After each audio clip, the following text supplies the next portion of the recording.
¿Cómo están? Es un gusto nuevamente poder saludarlos. Mi nombre es Diego Jiménez, profesor titular de la carrera de Derecho de la Universidad Mayor de San Andrés. Hasta aquí hemos venido analizando la obra Estado, Gobierno y Sociedad del profesor Norberto Bobbio, y esta es la clase número 9, Formas de Estado. El profesor Norberto Bobbio nos lleva por un recorrido del análisis de las diferentes circunstancias en las que se desarrollan conceptos dicotónomos como Estado, sociedad civil, derecho privado, derecho público, las diferentes formas de la naturaleza del poder, el poder en la teoría política, el Estado desde la perspectiva particularmente de la concepción del derecho frente a lo político, y hemos visto también hasta ahora sobre las diferentes formas de gobierno a lo largo de la historia de la teoría política.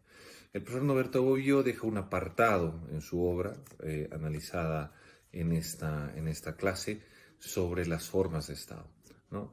En una introducción, el profesor Norberto Bobbio nos señala de que esta es una de las cuestiones más difíciles dentro de la teoría política, más ambiguas, polisémicas, ya que intentar definir el Estado o el rol que cumple el Estado como tal en su forma es quizás nos lleva a la necesidad tendenciosamente de identificarnos con una u otra posición, y que en la teoría política han existido desde las más variadas y cambiantes formas de entender la forma que adoptan un Estado, y sobre todo cuando lo ponemos al examen de la realidad. Existen, dice el profesor Norberto Bobbio, al menos dos variables que nos pueden llevar a intentar clasificar las diferentes formas de Estado. Primero, en relación eh, a la forma que tienen las organizaciones políticas y su relación con la sociedad. Y segundo, a las formas históricas según el fin que persigue un determinado Estado. Existe entonces, en este orden de ideas, y nos pone en mesa el profesor Norberto Bobbio, que haciendo un resumen de las posiciones, particularmente los historiadores, definiríamos cuatro formas al menos generales de Estado: el Estado feudal, el Estado estamental, el Estado absoluto y el Estado representativo. Y deja un apartado como una quinta forma de Estado, el Estado socialista. Pero dentro de estas cuatro primeras formas de Estado, él señala de que el Estado feudal, ya definido por excelencia en la teoría política, que tiene por una naturaleza una segregación en donde la fuerza, particularmente de los grupos, y la fuerza de las corporaciones, tiene una naturaleza a crear diferentes desniveles, ¿no? Y diferentes cohesiones que no tienen la naturaleza todavía de ser pensados en una dimensión como tal, como el Estado representativo ni el Estado absoluto. En esta forma feudal, una de las características principales es que la relación de la propiedad, la relación de la producción, tiene por naturaleza el vasallaje, ¿no? La construcción entre los llamados señores, ¿no? Señores de la tierra, que tienen un diferente título según las investiduras, y quienes trabajan, pero no trabajan ni por un salario ni porque sean esclavos, sino trabajan por tener una parte de la producción. Esta naturaleza feudal de la producción deviene en instituciones poco estables, en instituciones efímeras. Sin embargo, y si bien algunos autores no encuentran diferencia respecto de esta forma de Estado feudal con el Estado estamental, el profesor Bobbio nos plantea que sí hay diferencias y que es importante traer a colación a algunos otros autores. Quizás los más importantes, Otto von Guericke y Max Weber, son los principales expositores de un Estado estamental como un Estado intermedio entre el Estado feudal y el Estado absoluto. Ya tanto Guericke como Weber habrán de haber identificado un Estado que tiene una forma de estamental. ¿Qué quiere decir? De que está compuesto necesariamente por grupos de interés o estamentos que representan diferentes posiciones dentro de la sociedad y que vienen a ser representados de una u otra forma en alguna forma de manifestación de poder o en alguna forma de decisión. De hecho, plantean tanto Gierke como Weber que es la pugna de estos estamentos los que produjeron las grandes o empujaron los grandes intentos de subordinar a estos grupos, o sea, subordinar estos grupos a un poder concentrado que finalmente recayó en los monarcas absolutos del siglo XIII, XIV, XV y particularmente XV y XVI, XVII. Con las grandes monarquías, particularmente francesa, inglesa, española, prusiana, etcétera, que intentaron subordinar bajo diferentes mecanismos a estos grupos estamentarios.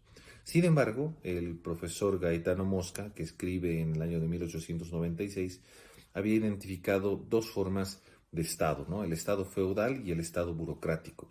El Estado feudal cargado por una suerte de digamos, una suerte de no constancia en el tiempo y sujeto fundamentalmente a las decisiones de monarcas o de príncipes intermedios, pequeños señores feudales, que tomaban decisiones y que procuraban sobre todo darle una sostenibilidad en función a diferentes instituciones, tanto de influencia cristiana y de Iglesia Católica, como también de influencia civil. Sin embargo, lo diferencia del Estado burocrático porque en el Estado burocrático la característica fundamental es de que el Estado se reviste de una forma más o menos permanente, institucional, que quiere decir de una cierta fuerza de trabajo, no la fuerza de trabajo en términos marxistas, sino una fuerza concentrada de funcionarios que tienden a ser y trabajar solamente para el Estado.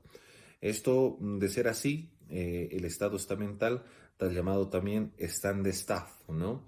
Y que fundamentalmente desarrollado en Alemania como los grupos de misma posición social, ¿no? Que van constituyéndose en una suerte de grupos que van estableciendo como un espacio del Estado privilegiado para el grupo. Valga decir, el impuesto está privilegiado para un determinado sector que representa a la nobleza, el tema del control de fronteras está reservado para otra parte de la nobleza, pero también vinculado con el clero, etcétera, etcétera. Entonces existe una suerte de repartición, ¿no?, entre estamentos sobre los privilegios sobre el Estado, aún así este fuera ya un Estado burocrático. Es Otto Hintze,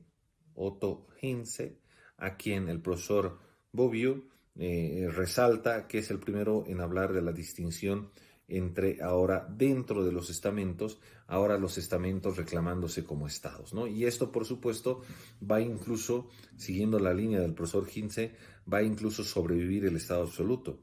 Esta potencia de los segmentos de la sociedad y que él llama estados y que fueron reconocidos como estados en sus procesos revolucionarios, a, por ejemplo, aquellos que se constituyeron como o que se dividen en estados representando a cada uno de estos estamentos sociales. El caso típico es, por supuesto, el caso inglés, el cual después de la Revolución de 1668, y bueno, por supuesto con antecedentes incluso anteriores desde 1215, pero asentado con fuerza después de la Gran Revolución, ¿no?, dirigida por Oliverio Cromwell, es que se va a establecer el Parlamento inglés dividido en la Cámara de los Lores y la Cámara de los Comunes por otra parte, ¿no?, representando una parte del poder de decisión a cada uno de los estados o estamentos.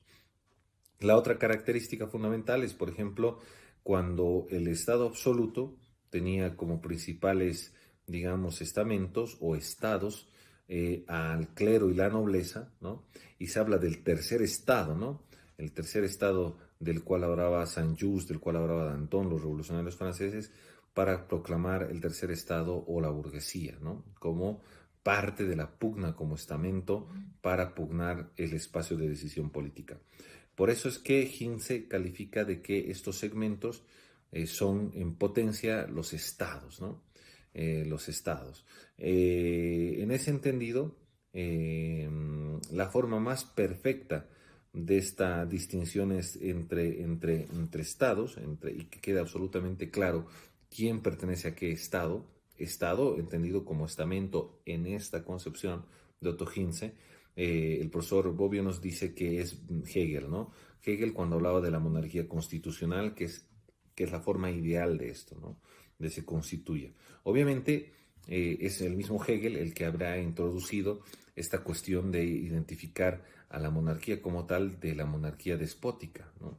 Entonces, recuerdan que en la monarquía despótica el monarca frente a los gobernados intenta más bien que no existan estamentos intermedios, ¿no? O poderes intermedios, intenta más bien ser absoluto, y al ser absoluto es despótico, mientras que la monarquía absoluta constitucional más bien fortalece por definición los estamentos intermedios, ¿no?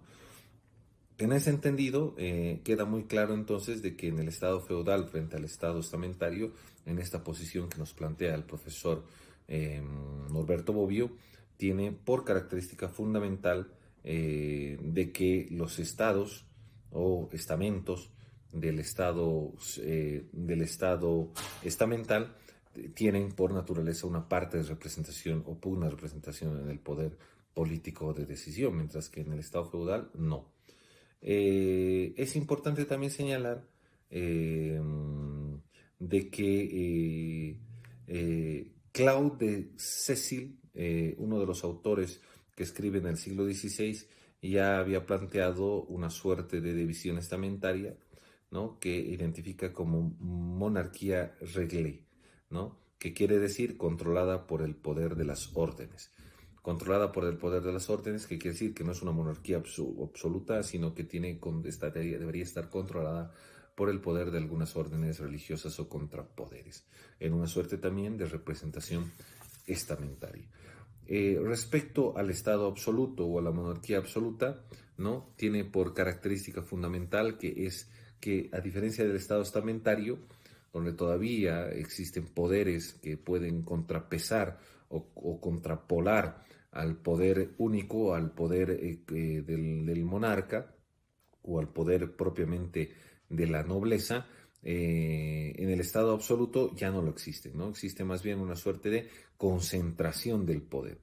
Y la concentración del poder, dice el profesor Norberto Bobbio, tiene dos manifestaciones implícitas. Uno, la facultad única de dictar leyes y la facultad única de dictar tributos. Y la facultad única de dictar leyes y de emitir los tributos a los diferentes estamentos dentro de la organización social, justamente van a ser los dos motivos por los cuales más tarde la burguesía, como clase, ¿no?, va a llevar adelante una revolución, porque no estaba de acuerdo ni con la exclusividad de dictarse las leyes por parte de la monarquía, ni con la exclusividad de cobrar los tributos. Serán justamente los dos motivos que provoquen más adelante tanto la revolución de las colonias en América, ¿no?, las 13 colonias americanas, como la revolución, por excelencia, la revolución francesa. Esta facultad de dictar leyes y tributos en una suerte de concentración del poder, tómese en cuenta de que en el Estado estamentario todavía había una pugna para controlar el tema de tributos y el tema de emisión de leyes, contrapesos, y más aún en el Estado feudal, ¿no?, que había tributos de todas las diferentes naturalezas, que había leyes contrapuestas, conflicto de leyes, etcétera. Era una suerte de contraposición de todo tipo de ordenamientos, de fueros, privilegios, etcétera, un desorden, podríamos decirlo así. En esta suerte de concentración del poder viene a haber una suerte de taxatividad en la aplicación de las disposiciones monárquicas, ¿no? Y por lo tanto en la unificación de la forma de los tributos. Y aparece una forma que va a ser propia del Estado absoluto, que va a ser la forma de regulación de las instituciones. Hasta aquí incluso subsistían, hasta antes de la consolidación de las grandes monarquías en el siglo XV y XVI absolutas, todavía subsistían las formas medievales, si ustedes quieren, de instituciones relativamente autónomas que daban ciertas cuestiones de carácter, funcionaban bajo ciertas cuestiones de carácter económico, ¿no?, con cierta independencia, y que pertenecían, por ejemplo, a ciertos señores menores dentro del feudalismo. Sin embargo, en el Estado absoluto aparece la figura de la regulación institucional. Valga decir de que el Estado regula, controla absolutamente todo. Y Hobbes habrá de llamar, ¿no?, habrá de decir de manera categórica, el principal defensor, Hobbes, de la monarquía absoluta, en el Leviatán, que el control del Estado y del rey debe hacerse desde las ciudades hasta las sociedades comerciales. Nadie puede quedar por fuera de la regulación del Estado. Lo que no quiere decir la intervención del Estado. Ojo, no hay aquí intervención, sino regulación del Estado. En ese sentido, frente a esta forma absoluta de Estado, se levanta otra forma, el Estado representativo, ¿no? Que tiene por origen particularmente la aparición de la monarquía constitucional, ¿no? Que es en 1688, la Revolución Gloriosa de Cromwell. Ustedes saben que Cromwell asume el poder y en Londres, y a partir del poder de esta revolución se establece particularmente una suerte de constitucionalidad de la monarquía que viene a estar regulada por el Bill of Rights, limitada por el Bill of Rights o la Carta de Derechos, que va a emitir o como función principal el Parlamento inglés, ¿no? La Cámara de los Lores y la Cámara de los Comunes, que en última instancia los comunes son la burguesía, ¿no? No es el común, el pueblo, sino la burguesía, los que tienen la posibilidad económica, tienen el poder económico como para poder permitirse una representación. En ese entendido, debe entenderse que cuando Cromwell, el profesor Bobbio Clara, habla de pueblo, está hablando de clase burguesa, ¿no? Y en ese mismo sentido son la Revolución Francesa de 1789, donde la burguesía, dirigida por jacobinos y girondinos, van a establecer la ruptura definitiva del Estado absoluto para dar lugar a la aparición de lo que ellos llamaban el tercer Estado, ¿no? O el Estado del pueblo, entendido pueblo siempre como clase burguesa, revolución burguesa por naturaleza. Y la Revolución Americana de 1776, después de ser una guerra de independencia frente al poder británico, siendo las colonias británicas. Sin embargo, en esta guerra de independencia se va a caracterizar porque no es que van a instaurar, después de independizarse, un reino, sino van a instaurar una república, ¿no? Una república representativa, ¿no? Por cada uno de los estados que ahora son independientes, y van a intentar instaurar una democracia. Por eso es que esta forma de representación, en un primer momento, particularmente tiene dos formas, ¿no? La representación corporativa, que es por naturaleza la forma de representación del Commonwealth en el sistema anglosajón, ¿no? Valga decir que no son representantes individuales, los lores y los comunes son representantes corporativos que representan a cada uno de estos estamentos. Y por otro lado está la representación de ciudadanos, ¿no? De individuos, que son la característica de la Revolución Continental o Revolución Francesa y la Revolución de las Colonias. Más tarde, por supuesto, con la creación de los Estados Unidos. Bajo estas dos formas debe entenderse también que una de las características es que se ha dejado atrás la vieja forma absoluta que reconocía privilegios por estamentos o incluso algunos derechos estamentarios para aparecer y para darle fuerza a una suerte de derechos del hombre, ¿no?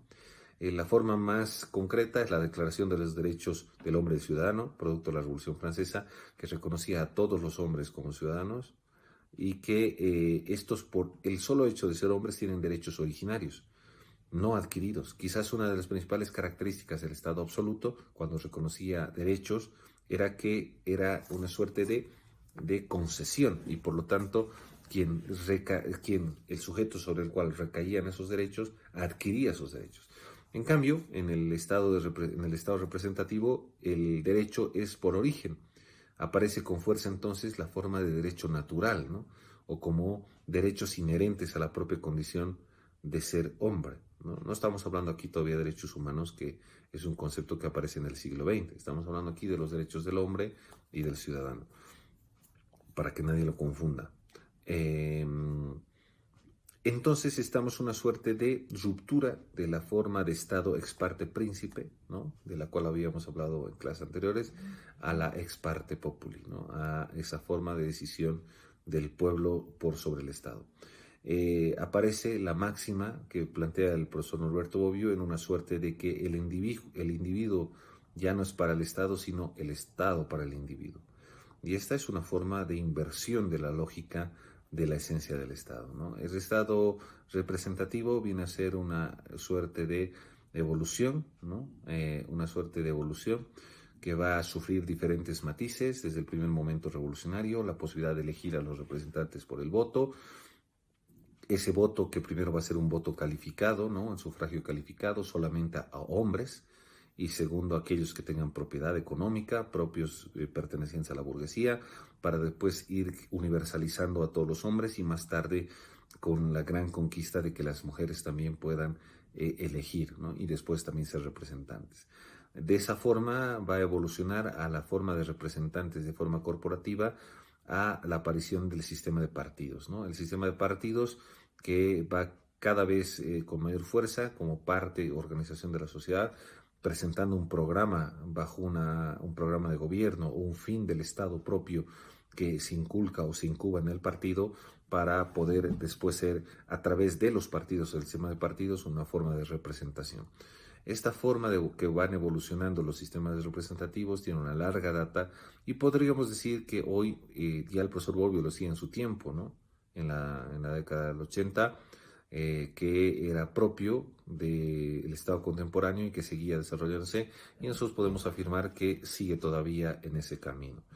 El profesor Bobbio hace alguna referencia incluso a la teoría de juegos, ¿no? A la forma en que Nash había planteado el ganar-ganar, ¿no? Y no la suma cero, y siendo algoritmos complejos, me parece interesante ponerlo en mesa, aunque por supuesto no desarrolla más que una opinión del profesor Bobbio y cómo estos tienen algún efecto al momento de la pugna entre las mayorías y las minorías, ¿no? En las formas de decisión representativa.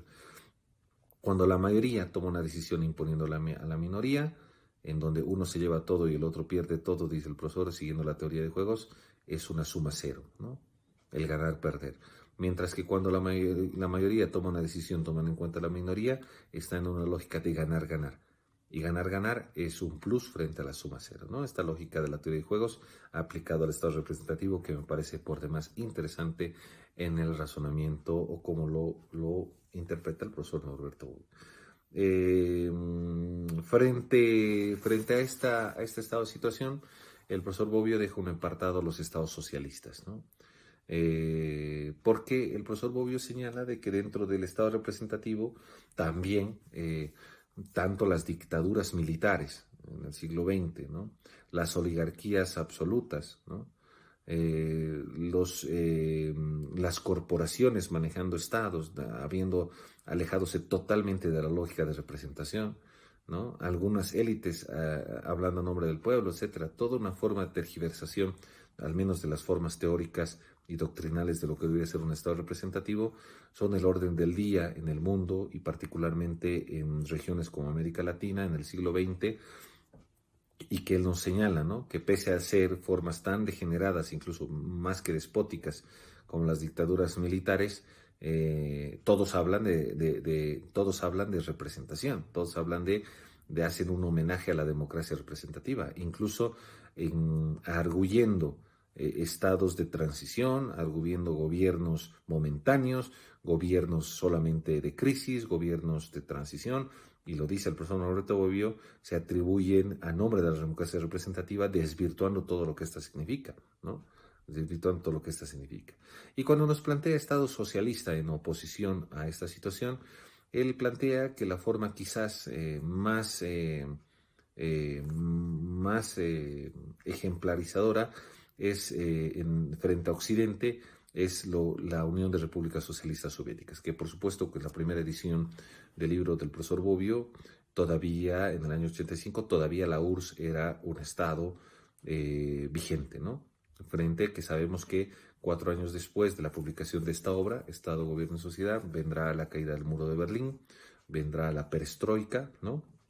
Con el desplome de la Unión Soviética y por lo tanto la secularización en distintos estados. Pero todavía vigente al momento que escribe el profesor Bobbio, señala de que la República de Unión Socialista, de Repúblicas Socialistas, habría desarrollado el concepto del Soviet, ¿no? Que es el Consejo Superior.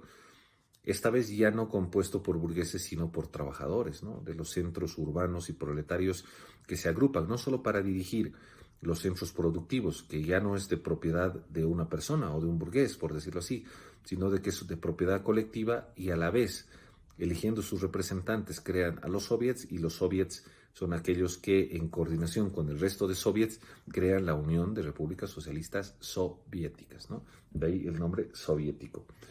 En ese entendido de cosas, eh, él también cuestiona e incluso aterriza un concepto en uno de los principales detractores de la Unión, no de la Unión Soviética, sino de Stalin, que fue uno de sus principales representantes. Stalin gobernó la Unión Soviética a la muerte de Lenin. Lenin, que gobierna hasta el año de 1923, después de la Revolución de Octubre, y Stalin, que va a asumir el poder desde 1923 hasta 1953. O sea, son varias décadas que Joseph Stalin va a gobernar la Unión Soviética. A su muerte Nikita Khrushchev, ¿no? Y a su muerte Boris Brezhnev, y finalmente Mikhail Gorbachev. Fueron los grandes secretarios del Partido Comunista Soviético hasta la perestroika de 1989.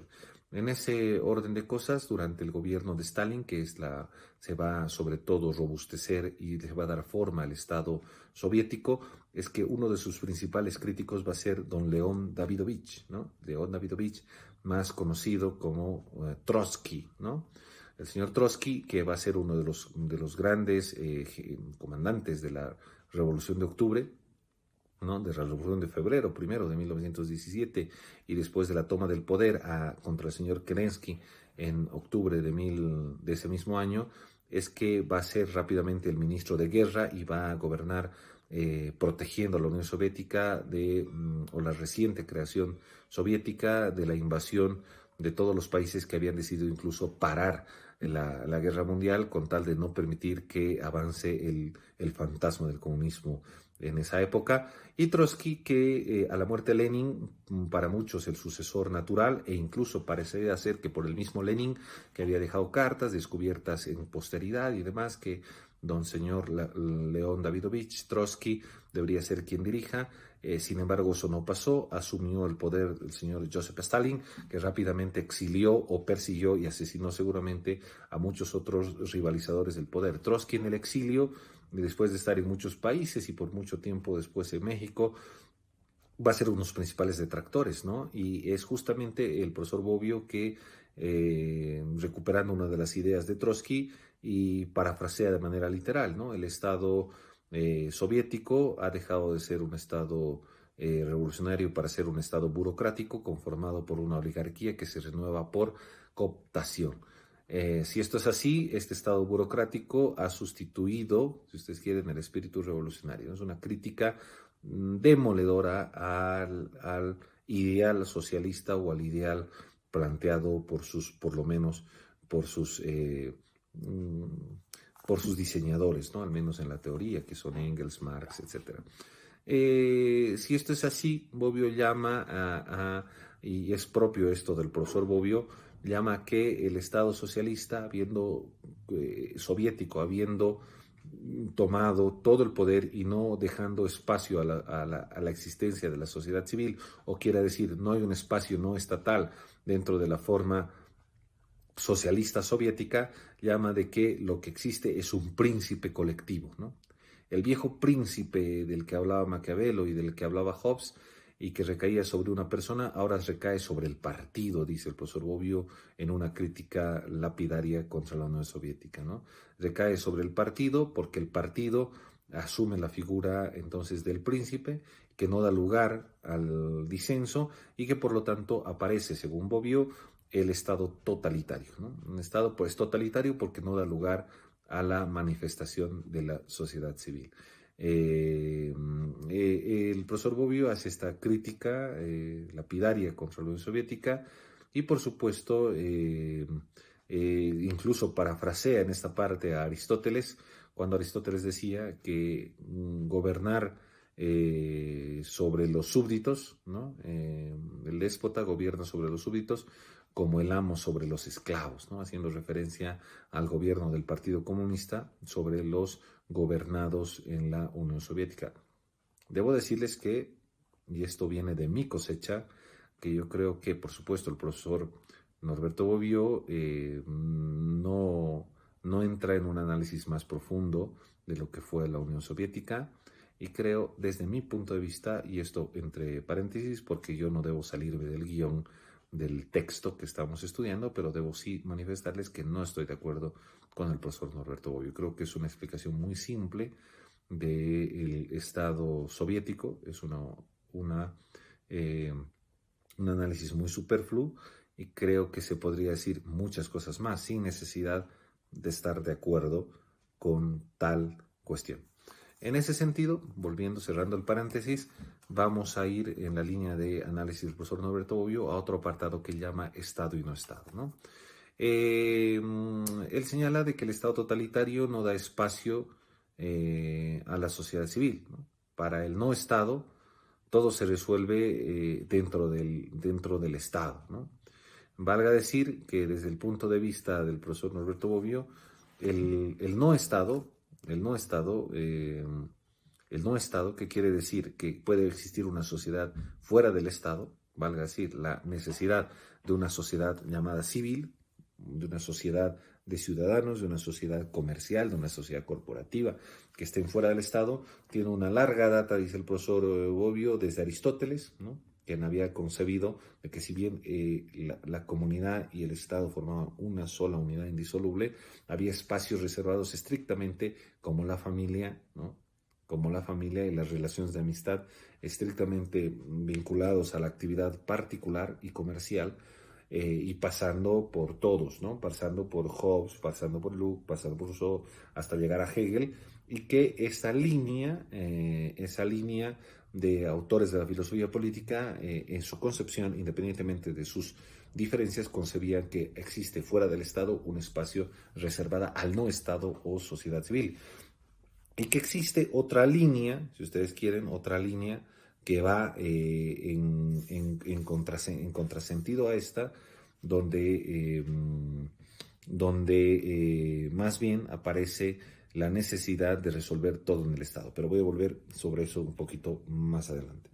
El profesor Bobbio plantea entonces un apartado en el cual nos plantea de estado máximo y estado mínimo, ¿no? Como una suerte de no irnos al extremo de que Estado todo, ¿no? O sociedad civil todo, sino que en qué punto el Estado es máximo, abarca más espacios como de la economía, más espacios como el tema de la producción, más espacios como la cuestión política, y estados mínimos donde el Estado interviene de manera menor frente a las relaciones que podríamos llamar particulares de la sociedad civil en estos campos, ¿no? Señala una constante disputa en la historia de la teoría política entre Estado cristiano y Estado burgués, por ejemplo, ¿no? El Estado cristiano o estados cristianizados, donde los gobernantes, desde el emperador Constantino, ¿no? Que se declaró cristiano y cristianizó el imperio, al menos en la forma, ¿no? Como católico, apostólico y romano, y que hasta las diferentes formas que tomaron los estados cristianizados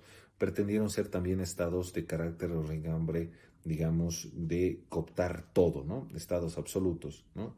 En la ortodoxia de que nada puede estar fuera del Evangelio. Frente al Estado burgués, que más bien los burgueses propios que emanciparon la Revolución Francesa, la Revolución Americana y la Revolución Inglesa, ¿no? De 1688 en adelante, más bien su tendencia fue a minimizar el Estado, reducir el Estado a la mínima expresión en la forma liberal más profunda y que el Estado no se meta en asuntos privados, y lo privado prácticamente lo es todo, ¿no? A tal punto que el neoliberalismo, podríamos decir así, ha planteado incluso la reducción mínima del Estado, que el Estado no se meta a nada, ni siquiera a educar, ni siquiera a enseñar, en nada. Todo debe ser privado, valga decir, todo debe regularse solamente por la oferta y la demanda, debe regularse solamente por las fluctuaciones del mercado, ¿no? Por supuesto, yo preguntaría ahí, ¿pero acaso el mercado nos va a garantizar educación, salud? ¿El mercado nos garantizaría ejercicio de derechos? Yo creo que no, ¿no? Yo creo que no. Los defensores del neoliberalismo plantean eso, ¿no? Que el Estado salga de todo y que se reduzca a su mínima expresión. Otra controversia es en el Estado confesional y el Estado laico, ¿no? Mientras que en el Estado confesional, derivado del primero, del cristiano, eh, todo se debe rendir en función de las doctrinas, ¿no? Y de los evangelios y incluso el derecho canónico. En el Estado laico, el Estado se rige en función de acuerdos y pactos y no cuestiones que van más allá, que no es aquello que se pacta. No se puede pactar sobre lo divino, se pacta un proyecto de vida en común en función de la razón, ¿no? Los contractualistas defendieron eso, desde Hobbes hasta Rousseau, desde Johannes Althusser, ¿no? Johannes Althusser, el gran contractualista que nos habló el profesor Norberto Bobbio. Y si el Estado es un pacto, el Estado es la creación entre los hombres, se acuerdan en función a sus necesidades, proyecto de vida en común, nada tiene que hacer aquí la Iglesia, ¿no? El Estado debe divorciarse de la Iglesia y en último caso el Estado lo único que puede hacer es respetar o garantizar la creencia de cada quien en función de lo que crea. Estado laico. El Estado laico es una propuesta ya de Hobbes hace por lo menos 450 años y desarrollado por un sinfín de autores que plantean la racionalidad de la laicidad sobre el Estado frente al Estado confesional. Este Estado confesional que pretende de alguna manera intervenir en todas las cuestiones de la economía, en todas las cuestiones dogmáticamente del Estado, se va a enfrentar necesariamente a otra forma de Estado que nos plantea el profesor Norberto Bobbio, que es el Estado intervencionista. El Estado intervencionista va a tener su expresión, su principal expresión en Maynard Keynes, ¿no? John Maynard Keynes, que va a plantear lo que él denomina el estado de bienestar social. Un estado donde plantea que si bien el Estado no debe intervenir en la producción como tal, debe intervenir sí en la redistribución, la necesaria redistribución del capital, pero no solo del capital financiero, sino del propio capital social, generando oportunidades de manera equilibrada entre todos los ciudadanos de un determinado estado, ¿no? Que Maynard Keynes aparece ahí como una figura intermedia, ¿no?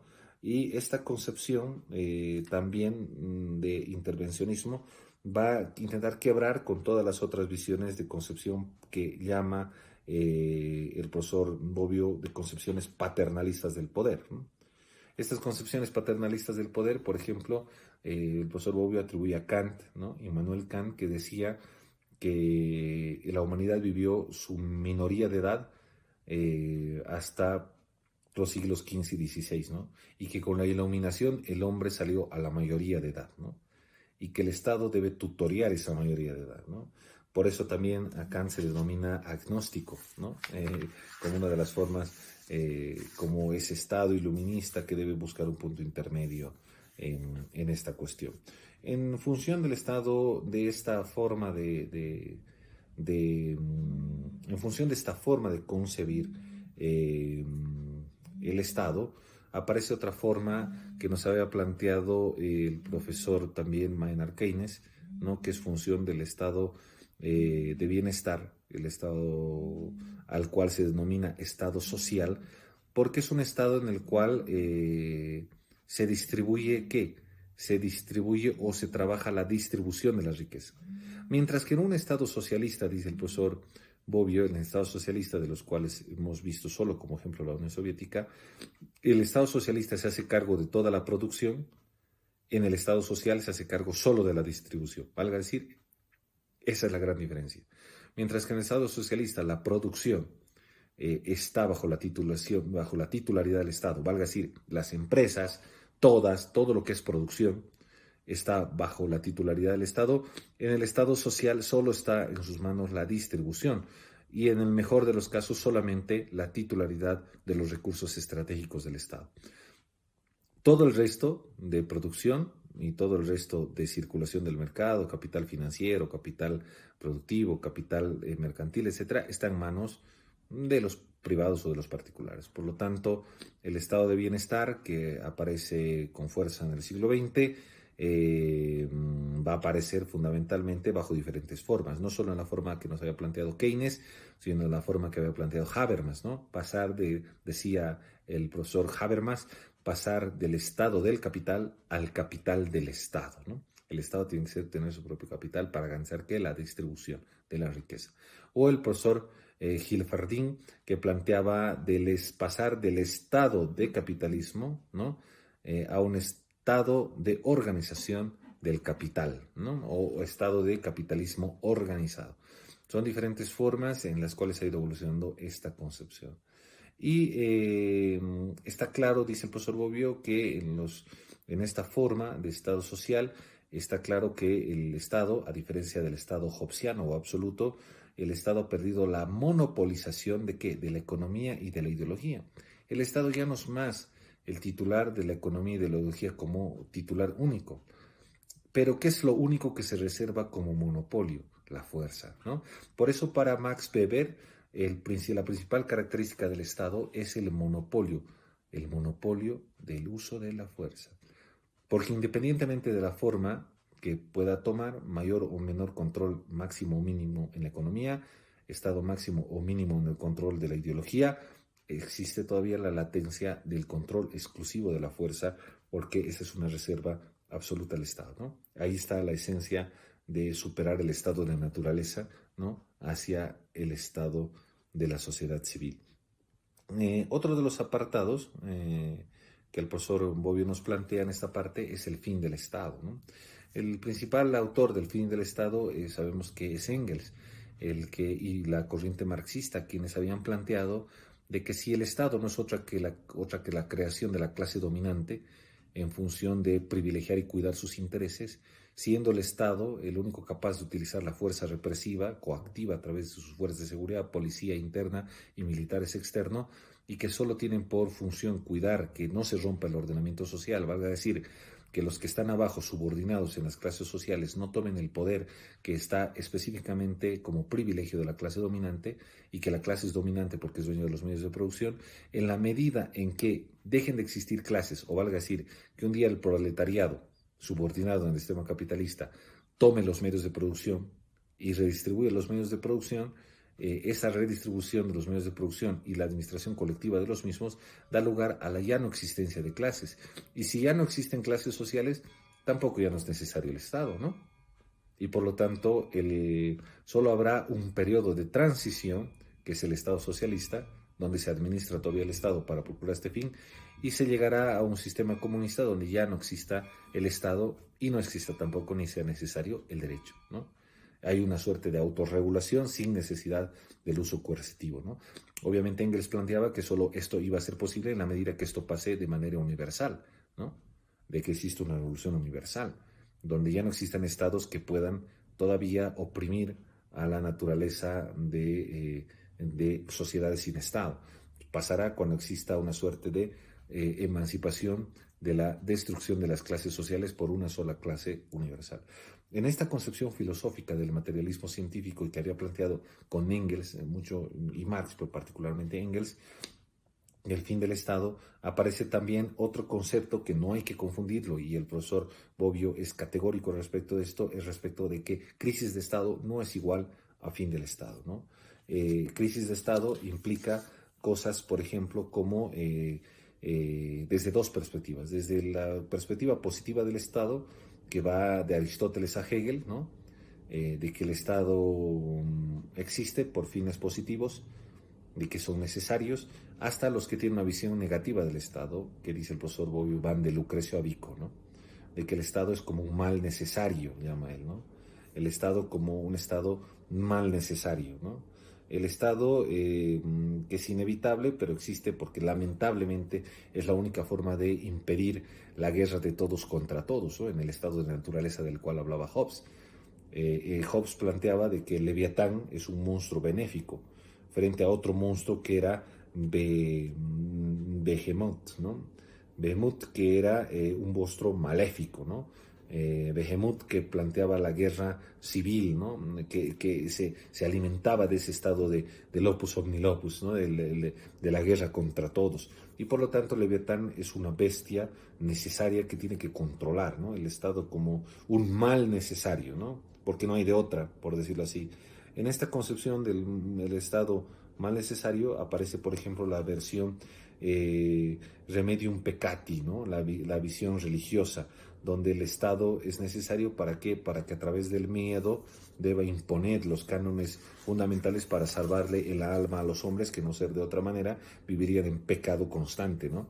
Estas formas que el profesor Bobbio nos plantea también como interesantes pretenden abordar temas, por ejemplo, y para tomarlos en cuenta como la Guide Socialis, ¿no? Que este concepto anglosajón, la Guide Socialis, planteado como una suerte de Estado pluralista, ¿no? ¿Les suena?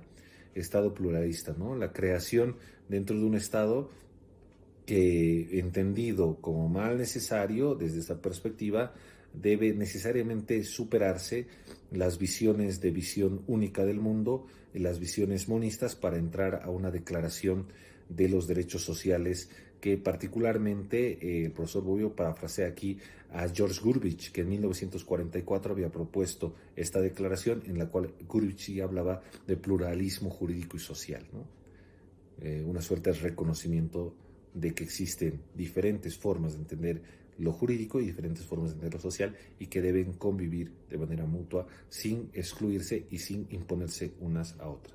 El Estado como mal necesario, estamos hablando de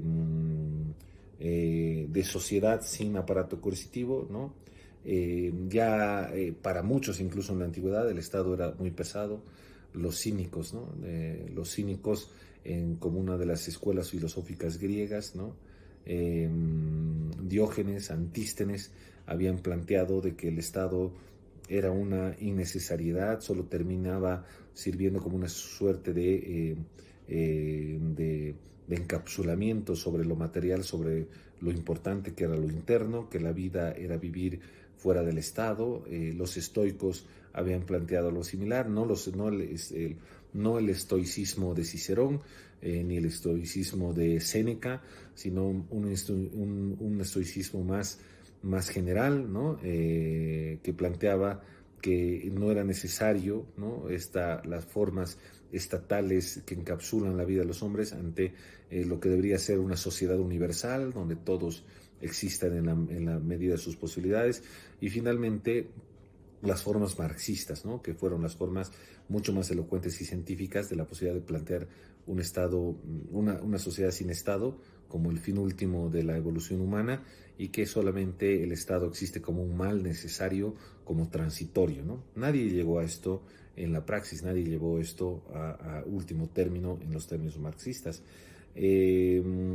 Por supuesto el anarquismo, que en esta misma línea Bakunin, Proudhon, que rechazan el Estado porque justamente el Estado es opresor de las libertades naturales más importantes del ser humano y que en algún momento deberíamos tener la capacidad de autorregularnos sin el peso de las instituciones estatales, ¿no?